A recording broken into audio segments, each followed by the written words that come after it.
இந்த உலகத்தில் பிறந்தவுடனே சிலர் ராஜாக்களாகிறார்கள், சிலர் அடிமைகளாகிறார்கள். ஆனா, ஓர் அடிமை ஒரு நாள் பேரரசர் ஆனான் என்றால், இது கற்பனை இல்லை. இது விதியை வென்ற ஒரு மனிதனின் கதை.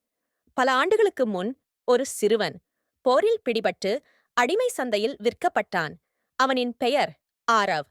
ஒவ்வொரு நாளும் அவனுக்கு அடிகள், பசி, அவமானம். ஆனால் அவன் கண்களில் ஒரு விஷயம் இருந்தது. தீ. நான் ஒரு நாள் சுதந்திரம் பெறுவேன் என்ற தீ. ஒரு நாள் பேரரசரின் படைத்தலைவன் அந்த அடிமை சிறுவனை கவனித்தான்.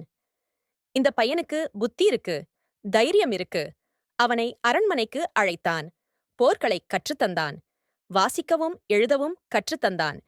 ஆண்டுகள் கழிந்தது. அந்த அடிமை சிறுவன் ஒரு வீரனாக மாறினான். போரில் முன்னணியில் நின்றான். எதிரிகளை தோற்கடித்தான்.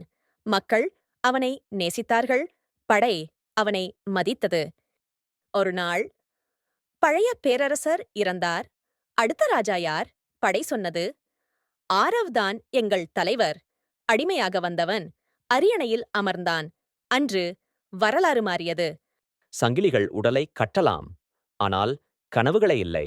ஒரு அடிமை பேரரசர் ஆனான், ஏனெனில் அவன் நம்பிக்கையை விடவில்லை. நீங்கள் உங்கள் விதியை நீங்களே எழுதுவீர்கள்.